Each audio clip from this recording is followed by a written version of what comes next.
bleeding beneath Antarctica. Isn't that like iron or something?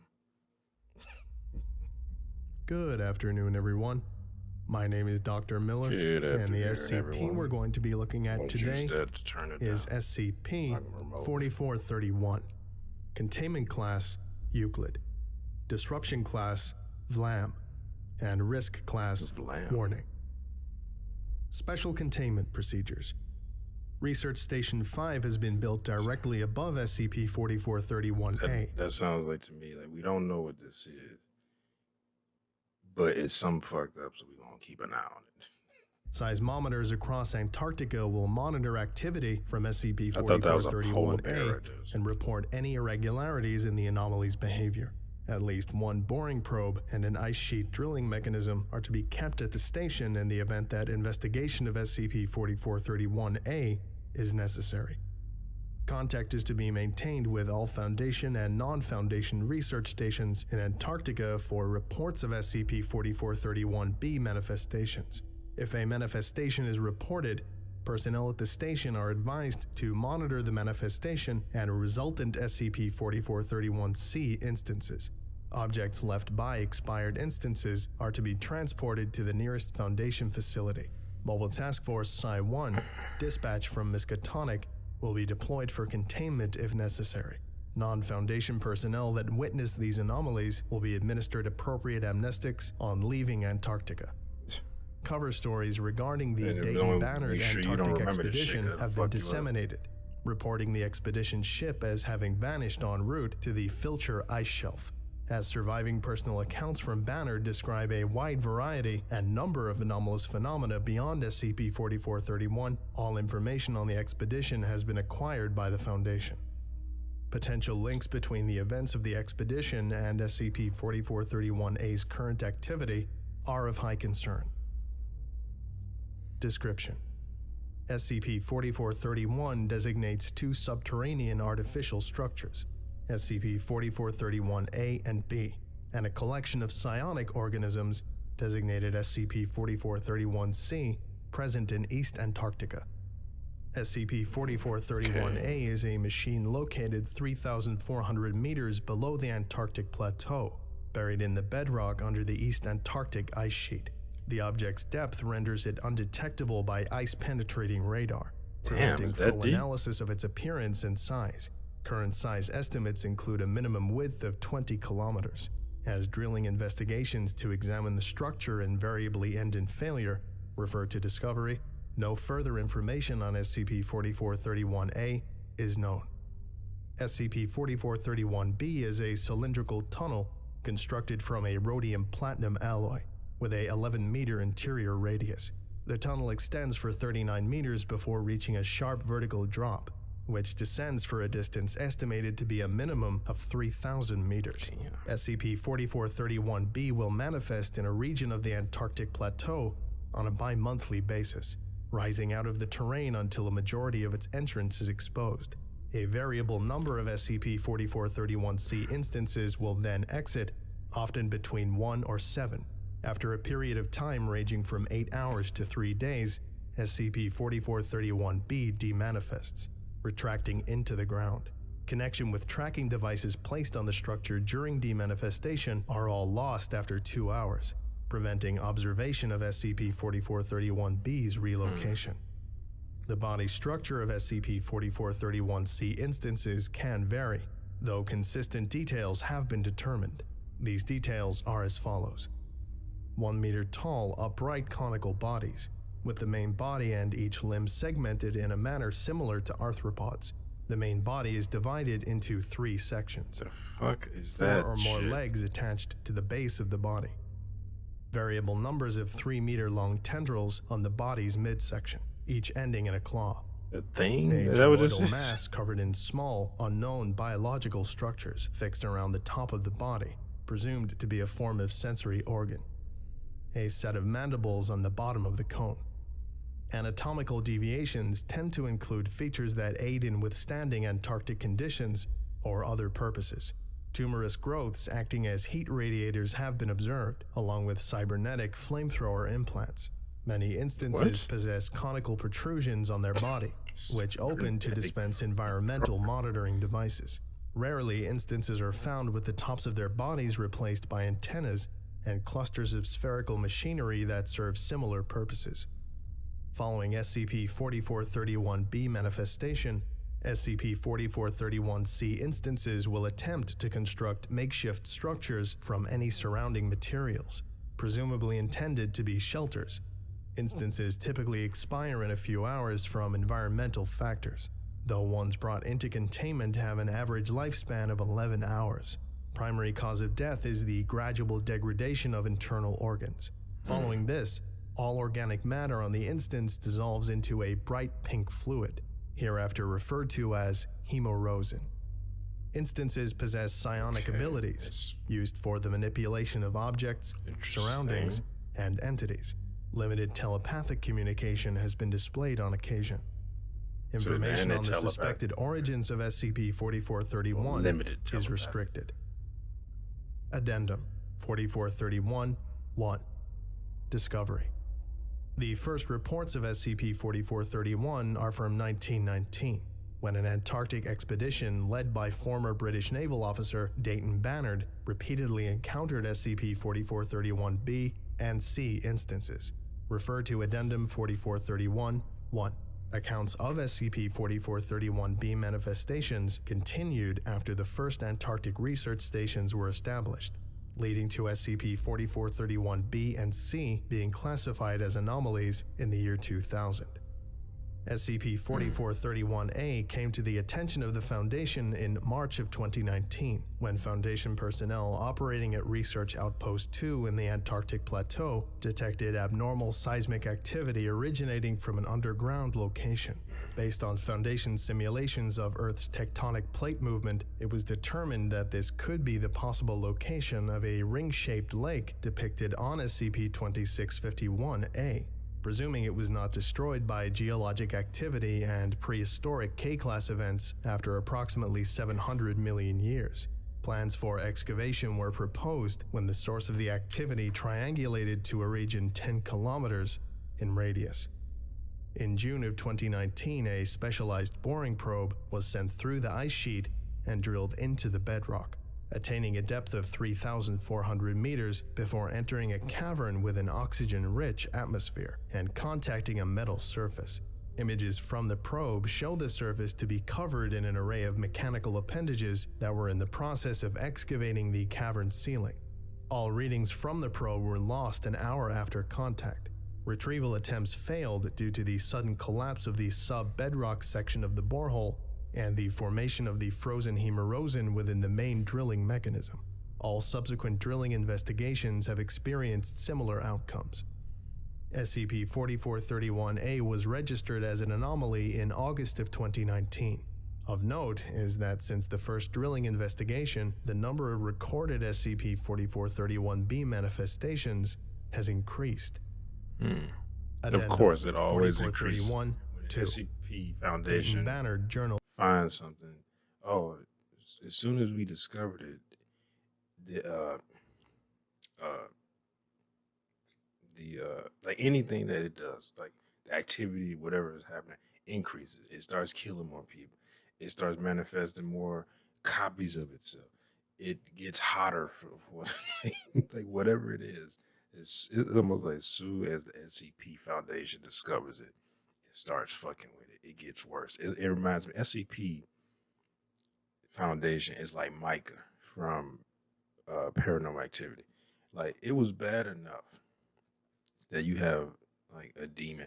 I don't remember the whole storyline of those movies. I think it was like some type of curse on the family or something. But anyway, I'm just focused on the first movie, where you are being like haunted by a demon or whatever, or tormented, I guess, by a demon. And they kind of doing little annoying things for the most part. And then you're like, you know what? Let's start fucking with it and trying to talk to it and doing what are those things called? I keep wanting to say Rubik's Cube. It's you know, the thing that you use, like, oh, who are you here? And it moves your hand. I can't remember the name of it, but like start doing shit like that. It's like, dude, stop. And even when this thing starts pulling your wife out of bed and shit, like, or slamming doors, and then he put that, he put like, I don't know what it is, flour or something on the floor, and it made hoof prints in the flour. If I would have saw that shit, it'd have been scary enough. It'd have been like a human foot. It was hoof prints, like looked like horse size hoof prints, and it looked, let's just stay here, keep fucking with this thing. Like that's the SCP Foundation is Micah. You keep fucking with shit until they get fucked up. Excerpts. The following are relevant excerpts from the personal journal of Dayton Bannard, written during his expedition to reach the South Pole. Bannard failed to keep dates for a majority of entries, and the excerpts are suspected to have been written during spring of early 1919. Recovered photographs are included. Bannard, 4431, excerpts 1. Searching for Giles was a fruitless endeavor. The snow had been piling up for hours, ruining any footprints, and not a soul could be seen on the horizon in such heavy blue twilight. I shouted for him in vain attempts before I gave up and went back to base. By the time I returned, the snow had piled up high enough by our ramshackle hut, and I had to dig my way in. Thing. I shut the door behind me and there was silence. No sounds from my crew members, nor the gusts outside. Only the creaks of wood as I moved. Then I heard it. A constant clicking that started up, stopped, and kept repeating. I crept towards the main room's entrance, peeking around the corner and suddenly freezing in place. A hole was in one of the walls, fully plugged up with snow, and standing in the center was a beast I can barely begin to describe. Its body was a cone, resting on 4 spider-like legs, whip-like limbs swirling around it, a ring-shaped thing resting on top. I nearly screamed then and there. And then it was similar. Racing as its body swayed and stumbled towards me. I felt a splitting headache, and then a voice rang out in my head. I would be shocked if, I don't know who wrote this or created this SCP. I would be shocked if we would have asked that person, hey, was your inspiration for the SCP the movie The Thing by chance, comic books or whatever? And he said, or he or she said, no, I've never heard of it. I would be shocked. Like this makes me feel like they was just watching this. Ha, eureka! This voice, even the way these so things much unlike a voice, I may as well not describe it as such, said a single word. Except they had cybernetics. The beast's body then softened like a cracker being dipped in water, collapsing apart into a foul-smelling pink fluid. There was a sudden tremor, and then the walls around buckled. I rested in that snow for what felt like an eternity, praying to God. Once the crew pulled me to my feet, they told me that the beast had barged in through the wall while I was out, prompting everyone to hide where they could. Nobody saw what it did before I returned. Damn, this thing is bold. Once we started eating, Sai started to panic. He kept asking over and over again if the beast was some type of demon, wondering if he heard the voice of the devil himself. I suspect he heard the same voice I did. I wish I had an answer. Irrelevant. When we'd fully awoken, Why was it Richard expunged? proposed we go out and find where the beast had come from. We were all apprehensive at first, Sai being the most nervous among us. But after a long discussion, we realized we had little else to do until Lewin's crew returns with supplies. When the snow finally stopped piling up, we went out to survey the area for any abnormalities. The first several hours met with no discoveries, until I heard Abner hollering by a cave entrance. Nothing peculiar struck me when I first entered, but as I went in further, I noticed what Abner was obsessing over. At the cave's rear, at the bottom of a long downwards incline fashioned into what seemed like a staircase, was a cavernous tunnel, not composed of ice or rock, but of perfectly smooth metal, the likes of which I have never seen before. It stretched out further than any light could reach. There is no doubt in my mind that this is where the beast came from. I awoke to the sound of splintering wood and a thunderous crash. The wood that made up much of the hut's ceiling buckled under the weight of continued snowfall and dropped a dense wall of snow into the main room. Thankfully, Shelton, who had been sleeping there, was far enough to one side that we were easily able to dig him out. After hours of digging, we were able to form tunnels connecting with all areas of the hut. But we know that this will not work as a shelter much longer. Richard has been adamant that we use the cave, stating that it's our only chance at survival. We all wish that didn't have to be the case. But as I look at the walls around me, I fear that they will collapse a moment too soon. In a few hours' time, the 8 of us will hold a vote on our course of action. All I know is that turning back... What is the irrelevant text? I want to know what that is. I'll decide what to use the cave. I can tell that none of us are enthused by this, especially Sai, who is failing hiding his nervousness under an emotionless veneer. But by now, the den of a monster is more inviting than death under mounds of snow. The snowfall has stopped and we will depart in a few hours' time. So you start getting eaten alive. So far, the tunnel has proven a good fit for our survival. The constant heat flows out of it, warming the air to the point that Richard was able to not wear any protective clothing 10 meters into it. None of this air escapes far into the cave, relegating us to an eerie darkness. I've dared not go near that pit at the tunnel's end. On multiple occasions, I swear I've heard clicking noises. But whenever I ask, it turns out to have only been myself. Richard has been acting strangely. A statement that seems redundant, but is more true than ever before. Every couple of hours, he raps 7 times on the tunnel walls, goes out for what he says are brief strolls, only to carve more esoteric symbols into the cave's eyes. He's the things and things in his butt. I've always thought of him to be a mystic who had largely shed his roots for a nobler, educated life. But now, as I watch him, I highly doubt this notion. As Abner does his best to keep morale up by roping everyone into improvised theater performances, I find myself going to the edge of the pit, away from the laughter and commotion, to sit with my own thoughts. I tossed the small religious pendant Giles left behind in there, and carefully listened for it to hit the bottom. A few slight tinks against the metal walls, then silence. All I heard was just my heartbeat. The light from the lamp I bring along is barely provided enough to let me see the walls of this massive structure, so I have no idea of how far down it goes. Occasionally, Richard will join me. He silently walks in and sits a bit farther behind me, gazing off into nothing. We've never exchanged a single word here. To us, it's a sacred place to be alone with our thoughts, and I dare not disturb that peace for anyone. He's far braver than I am in turning off his lamp whenever he arrives, though. I always pointlessly fear that at some point, that shadows will pull me away, leaving the rest of the crew on their own, and this lamp is my safeguard against it. Or perhaps I worry that in darkness I'll stumble and fall to my death.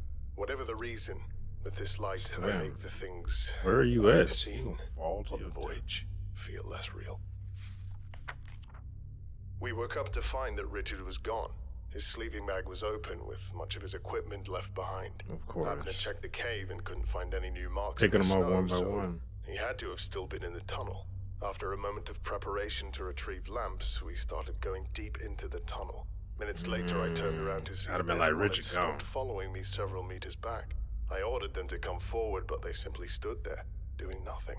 I decided to go on without them, reaching the edge of the abyss after what felt like hours. They like, fuck I that. reached the edge, solely hearing the rattling of my lamp and the quickening of my heartbeat. All that I could find was Wait a Richard's minute. boots. He brave as fuck to like go by himself. Didn't he just say he was scared to turn off his lamp at night, like a kid who was afraid of the boogeyman? Like I need a nightlight so I can see it, which I ain't gonna lie. When I was a kid, I had a horrible fear of the dark. Like I remember once my dad pulled out. I don't know if I just woke up or what, but we had like night lights and we plug into the wall. And for some reason, I don't remember why he pulled it out. But he got up, pulled it out of the wall. And I don't remember if I was awake already or I woke. I must have been awake already because that'd be weird. I just woke up like my body knew the light was. And I slept like in the living room when I was a kid. In most places we lived at. Because I didn't have a room. And when that light went off, I jumped up and ran, cut the light on to the kitchen. My dad was like, remember he said, you moved so fast that it was like, because it was still some light coming in from outside. They threw the blinds a little bit of light. But because of cause when we were living there, they had lights like around the apartment complex, like big lights. So it was still a little bit coming in through the blinds.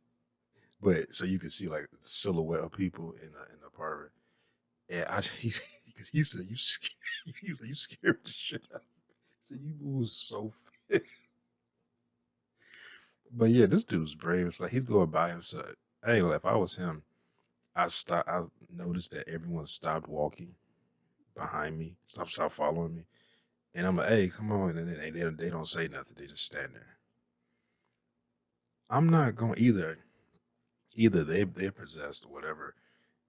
Well, you would think they would just attack him if they were all possessed.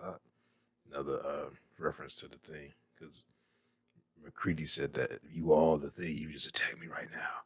Send me some viewers to you, man. I need to react to that. I've been saying react to that for years. Since I started doing reactions on this channel, and I still haven't. But yeah, a single lit lamp. I'm trying not to talk too much because this thing is long. Hoping I would see him elsewhere in the darkness. I still got 30 minutes. But he was nowhere. He'd fallen in. I cursed the heavens and stomped the ground, kicked his lamp with a great swing of the foot, and watched its light tumble down till it vanished. When I came out, I told the crew he'd left without a trace. Eventually, I came to ask why they had stopped following me, despite my clear orders. Quietly, when no one else would speak, Palmer told me that they had begun fearing for their own lives. They saw one of the beasts clinging to the ceiling directly above me. Yeah, you didn't say shit? I can't return to the pit anymore. I've been pissed. I look down there and swear I see the flickering of light.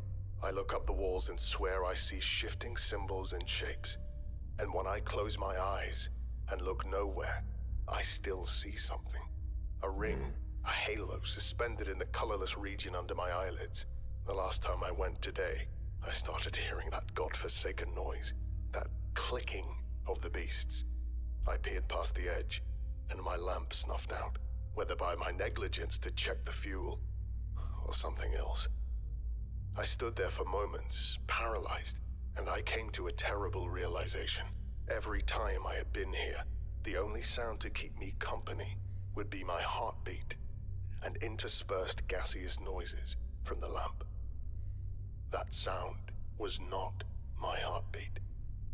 I spun around right as the voices grew from faint whispers to murmurs, and I ran, dropping the lamp and only stopping when I seen the lights of my crew.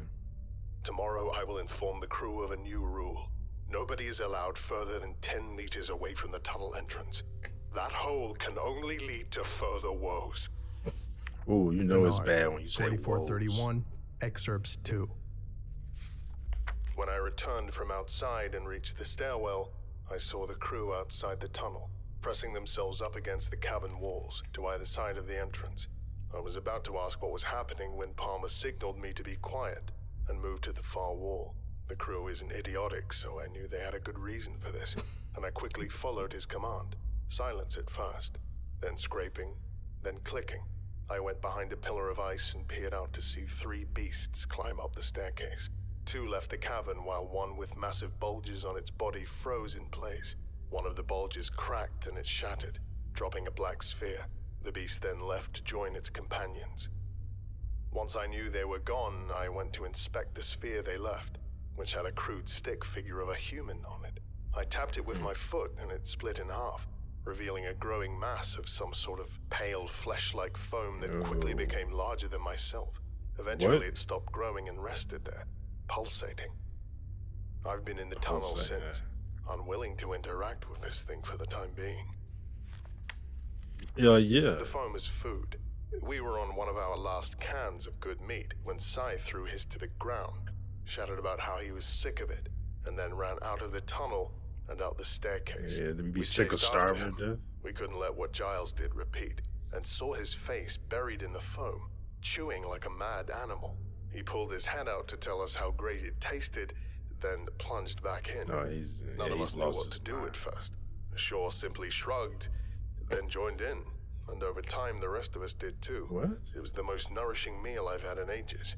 The foam? What? We pay the beasts far less mind now. We will still go quiet when 3 or more of them march past us in the tunnel, but they have harmed us naught. Not even a single voice has been heard. Every 2 days, a new food sphere is dropped, even with the other ones being far from replenished.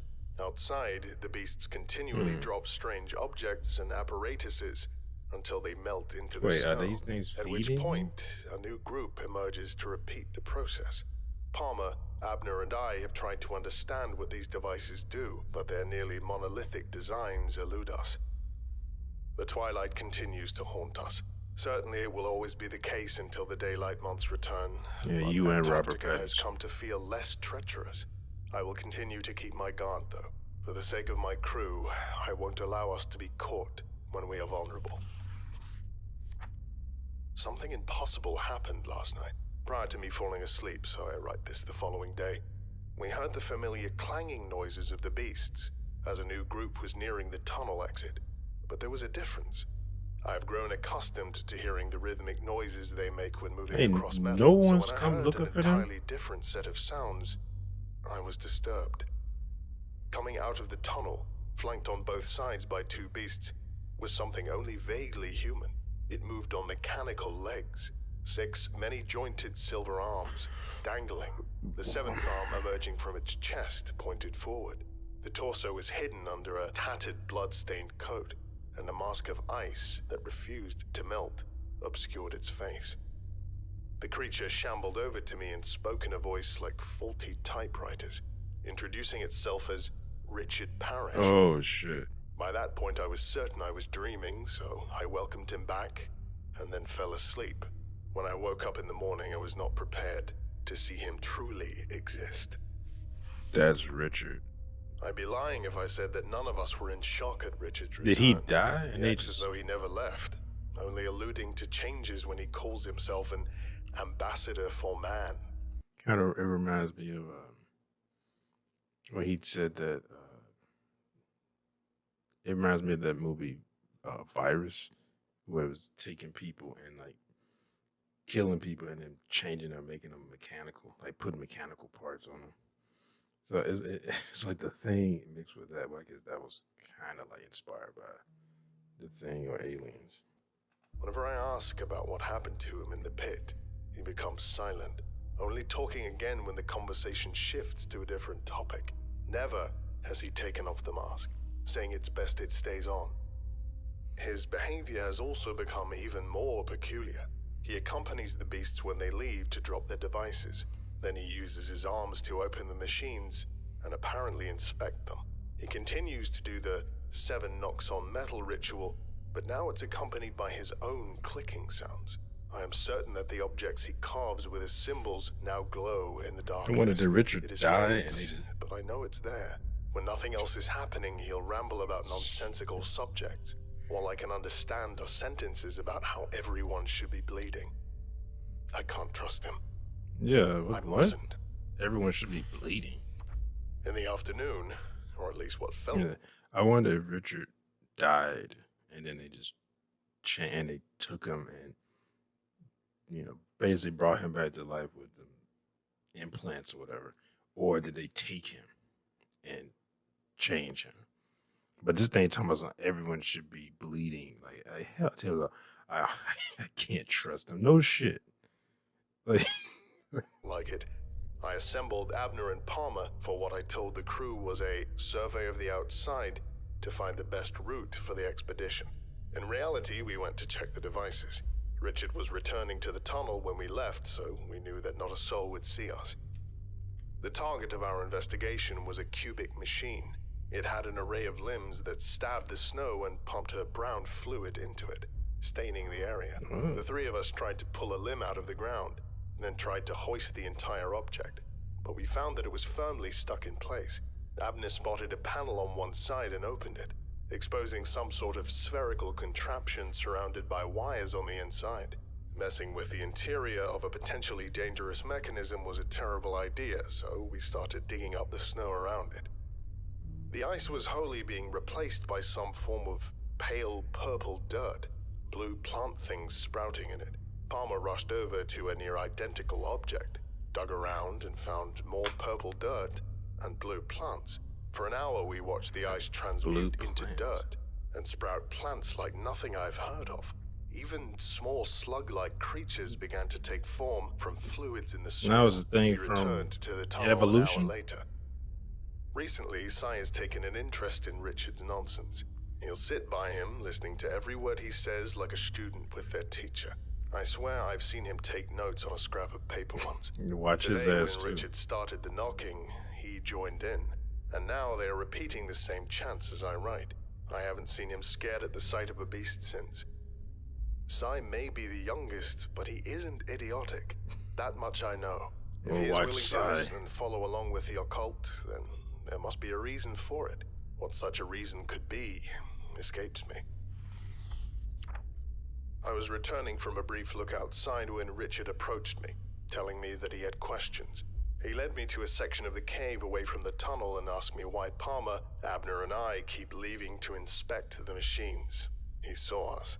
I said I was only interested in what they were doing, in as calm of a manner as I could muster.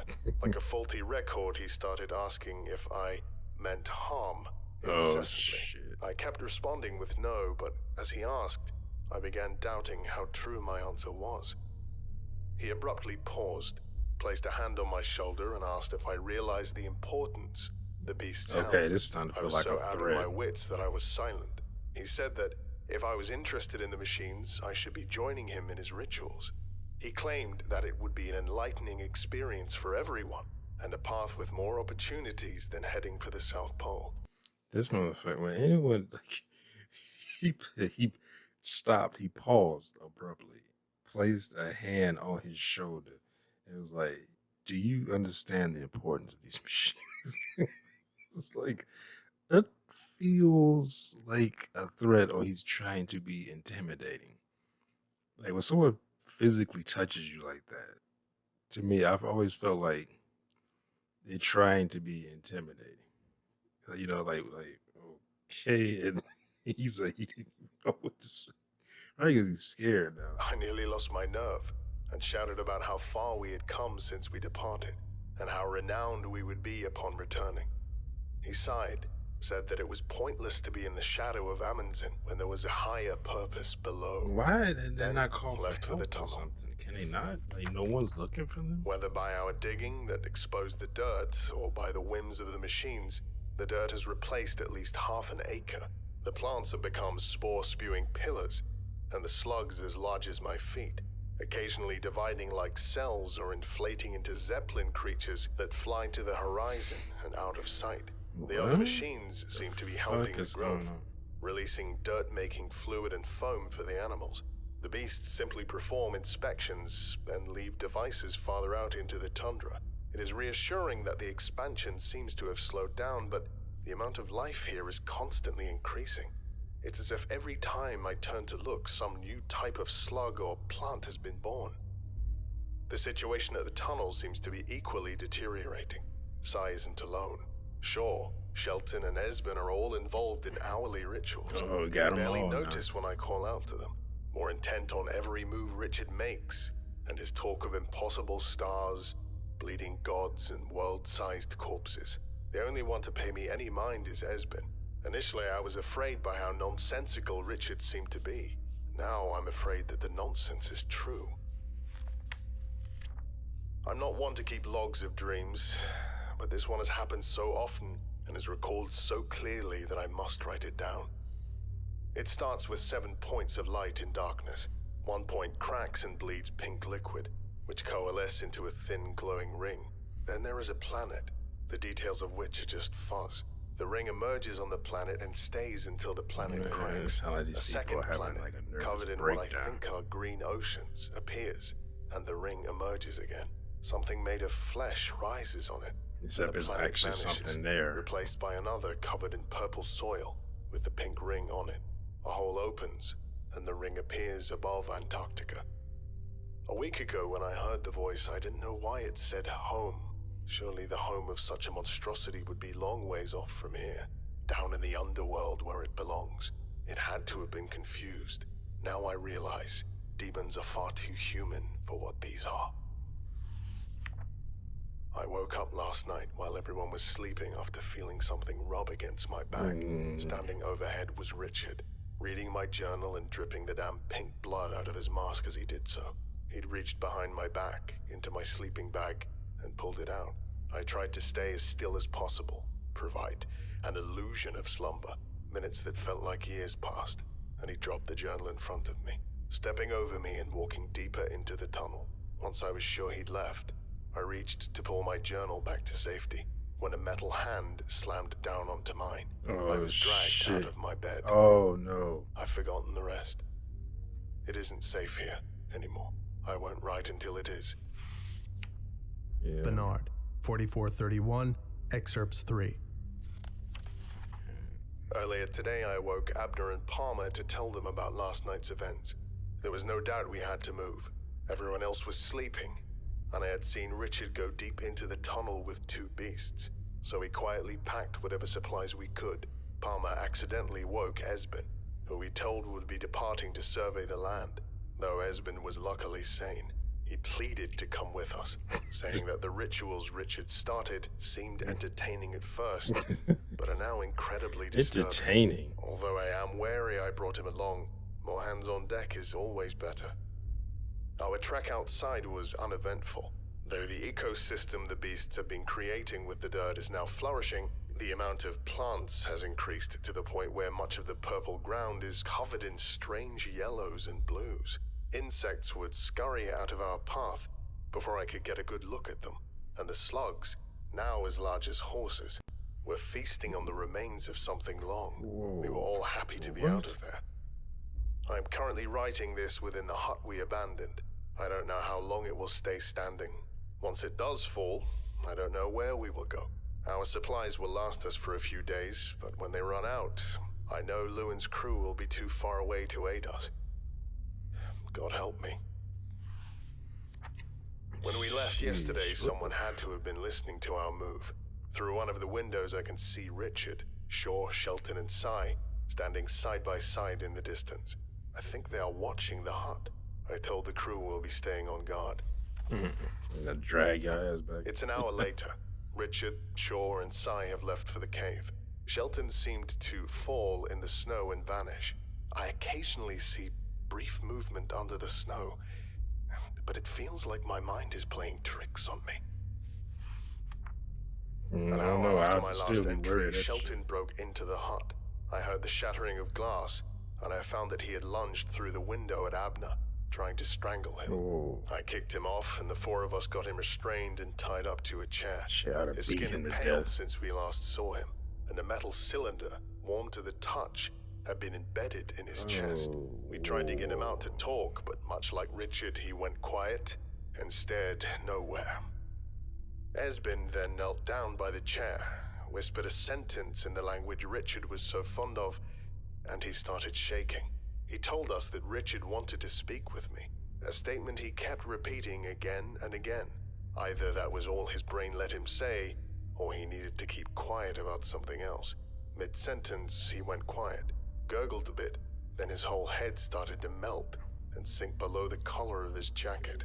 Like a beaded wax statue of his whole body liquefied, and all that remained was a pool of pink blood. After much deliberation, I will head out to meet with Richard. Why? I can see him from the window, standing at the edge of the ecosystem. If I don't return, I'll leave Abner in charge of what little remains of the expedition. Ain't no way. He'll make it to the pole in my honor. I survived. When I arrived, the only people there were Cy and Richard. I was hoping the pink blood stains wouldn't be obvious on my clothes, but now I inspect them. It's clear they could see it. They knew what happened. Richard made some sort of noise, a chuckle, and he said that they did not mean the world harm, that after this shaky start, it would improve. Richard's body, of course, lack of accurate words, unfolded. His body spasmed open, and a cylindrical spire shot out of the fractured remains, growing like a deranged plant. I recoiled, with Cy taking the chance to start choking me, not noticing the axe I had brought. I'm cleaning the viscera off it as I write. Didn't notice that. Once the regrettable deed was done, it was far too late for Richard, though. The spire was thicker than his entire torso, and was growing by the second, pulling the rest of his mass and the surrounding terrain inwards with twisted metal tendrils. Every single apparatus the creatures had left behind was pulled in and incorporated into its mass, with similarly shaped protrusions forming on the sides. The last words I heard from him were, "Protect existence." His head was pulled in with a sickening crunch right after. All I could do was run. The rest of the day has been spent with the crew, watching from the camp in horror as the tower grows taller than the highest steeples. The Antarctic night is setting in, and the bright red lights are flickering along the tower's sides. The next 7 pages consist of drawings.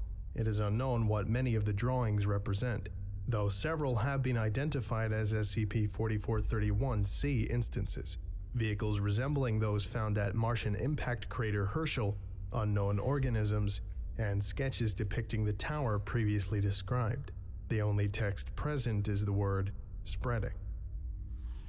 Under those unearthly lights of the flora and tower, I can spot someone entering a vehicle, almost like the tanks my military friend spoke of. Unless they are operated in unimaginable ways, these will be our best chance. First priority is halting the beasts. I won't let myself be responsible for not ending this when I had the chance. God give us strength. You didn't say reaching the pole. In the morning, the crew and I gathered any tools that could serve as weapons and our best supplies, then set out to the tower. With Cy and Shelton dead and Richard effectively gone, the only dangers would be the beasts, the creatures of the ecosystem, and Shaw. As we moved, the beasts levitating around the tower's exterior and adjusting its external machinery melted into a pink rain, which I hoped had rid us of one more problem. Once we entered the ecosystem, much of the fauna ignored us, more interested in violently attacking each other or mating in bizarre manners. After several minutes, we finally saw the tank up close. The vehicle's main mass is a sideways egg-shaped contraption, with large treads attached on either side. Above each tread is a massive mechanical structure, reminding me of the bulky front limbs and claws of crabs. Problems emerged right as we reached it. Shaw opened the tank's hatch and stepped out, noticed us, then began shouting. Esben shouted something back before being pushed against the tank by an invisible force. 2 men, each with bodies built like Richard's, but with the exact same face as Shelton, stepped around the tank's edge and babbled in more of that language before running towards us. Abner fired his rifle, but the same force made the bullets slow and drop like stones. Palmer made a similar attempt by throwing his lamp, but it was tossed far off behind them, breaking and starting a fire. When they were pressed against the side as well, I was certain I was done for, but they froze and stared at me. They were waiting for me to make a move, to have a reason to retaliate. My body was freezing, and without shelter inside the vehicle, I would perish. Panicking, I scurried around looking for anything I could use. When I found a small slug, likely only recently spawned, disregarding any rational thought, I grabbed it and threw it at one of the Shelton duplicates, who didn't so much as flinch. The slug emitted a gurgling screech, and a larger entity shambled out of the darkness, resembling one of the slugs, but standing on spindly legs. Its head split open into massive tentacles, and the Shelton was pulled into its maw. Esben and Abner fell onto the ground and rushed to open the hatch. The last Shelton pulled me toward them, folding their mouth open and releasing a long silver structure. In a stroke of luck, I still had the ice axe on me, and once I reached them, I could save myself from whatever fate awaited me.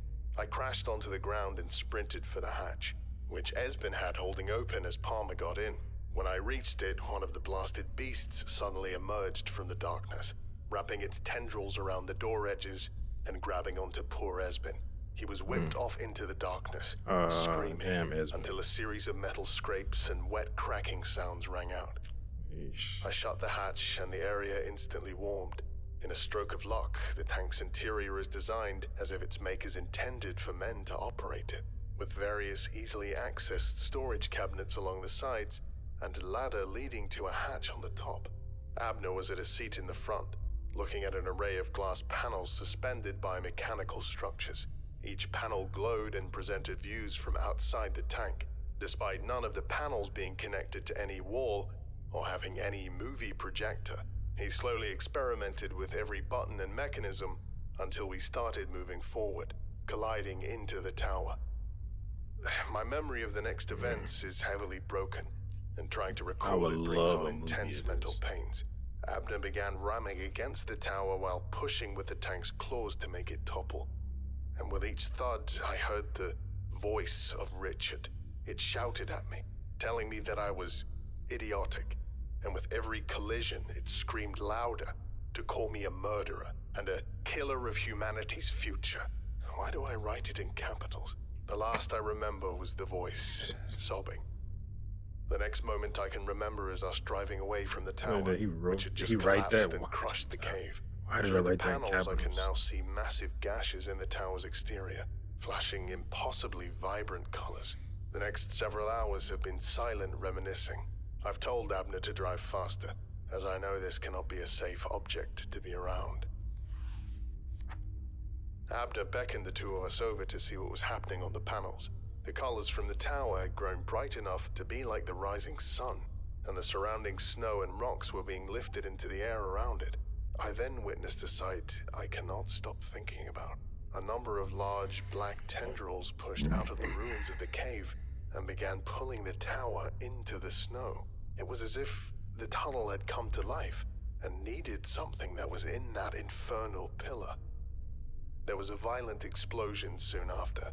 I felt the entire vehicle get lifted into the air and thrown back down, which we think has broken one of Palmer's ribs from a collision with the ladder. Looking outside now, the site where we had been is now a white inferno, illuminating the sky and creating the illusion of a sunny day. We were driving when we heard a loud, wet slam come from right outside the vehicle. I opened the hatch to look out, and lo and behold, Richard had come for a visit. His torso was little more than an amalgam of metal, pulling itself through the snow with 3 broken arms, a comet trail of pink and red blood stretching out of the crater he made in the snow. I ordered Abner to stop driving, but he kept at the wheel, not even making eye contact with me. He didn't even consider how important this was. I yelled as much as I could until the fool stopped. I went to sit by Richard as 2 wound-shaped mouths began babbling like a dying phonograph. Why? I caressed its head. Never have I seen metal crumple so much beneath single presses, whispered apologies to the holes in its face, and swung my axe down, over and over. Not a word has been spoken since I returned. I remember my departure from England, how I spoke of being able to witness grandeur none in my village would ever see. Sure enough, I have seen a world no other man will come to witness, one that puts Amundsen's kiddie sightseeing to shame. If the map this machine shows is to be believed, we are getting closer to our destination by the second. I never needed Abner to drive. Sadly, my ink has nearly run out, and my pencil's mere stubs, so my entries on what's left of the journey will be far less frequent. For the crew members who have died, I am sorry, and I do not ask that you forgive me. I will continue in your honor. I will reach this damned pole, and may God cast me out of heaven if I don't. Notably, a ring-shaped stain of hemerosin is present on the upper left corner of this page. No further entries are present. The journal and photographs were discovered after Mobile Task Force Psi-1 located the tank vehicle of Bannard and the remaining crew in July of 2000, 11 kilometers away from the South Pole. Although the tank had retained power and heating due to its anomalous power source, one of the treads had been heavily damaged and prevented continued movement. Inside the tank was the decayed cadaver of a male human, who had expired from repeated penetrations on the body, matching those caused by an ice axe. The identity of the cadaver has not been determined. The fate of the Bannard crew is unknown. He killed the guy. Addendum 4431-3, South Pole Incident. On 2009-2019, severe seismic activity occurred at the site of the geographic South Pole, The Amundsen Scott South Pole Station only experienced minor damages, but its crew reported the emergence of an unknown rocky spire, 51 meters from the station. Foundation assets were scrambled to the area. Excavation of the rocky spire found that it extends for an approximate depth of 40 meters into the Antarctic plateau. However, fragments composed of its material extend for far deeper, with the lowest at a depth of 110 meters. It is considered likely that the fragments stretch to the Antarctic bedrock. The upper portion of the spire contains the remnants of a tube, similar to SCP-4431-B, though at a width at which a human individual could fit inside with moderate difficulty. Broken pieces of an ice axe blade surround the tube, and a bloodied coat is embedded into the spire nearby. A compacted soil-like substance, designated SCP-4431-D, comprises the spire. Materials such as ice and rock that come into contact with SCP-4431-D are gradually converted into further SCP-4431-D. The means by which this is achieved are unclear, but presumed to involve alterations to the subatomic structure of contacting materials. Visual details match those of the soil described in Bannard's journal. Trace amounts of human gene sequences have been found within the compounds.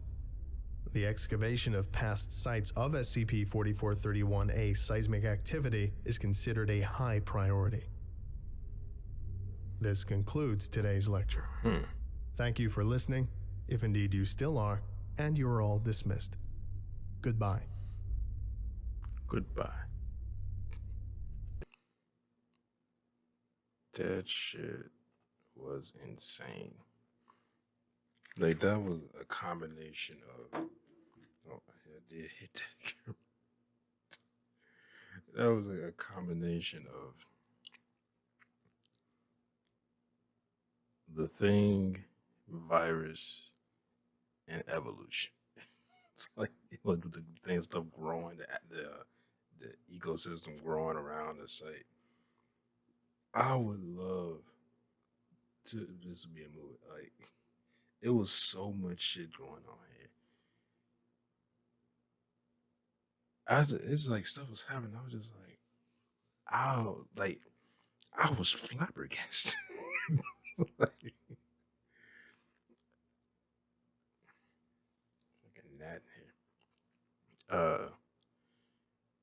I don't even really know what to say. I guess old dude with the axe. I don't know if he's the one who killed. What was that? Was it Aspen? Was it Aspen? Oh no, Aspen got pulled away. Whoever was driving the town, and the names getting mixed up now. I thought Aspen got pulled into the darkness. He pulled him into the darkness with metal. Was it tendrils? And then all you heard was like metal screeching and crunching noises. I was like, ew. It sounded like he didn't go out too good. But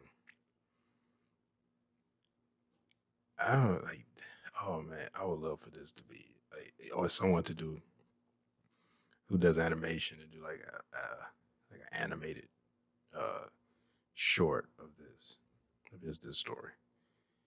Like, there was so much going on here.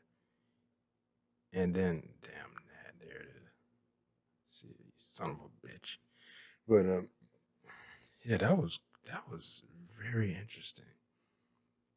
And because the first one I saw the time, I was like 46 minutes, like, god damn. Like, but that was interesting, and I ended up talking for a lot of it too. But yeah. I don't even.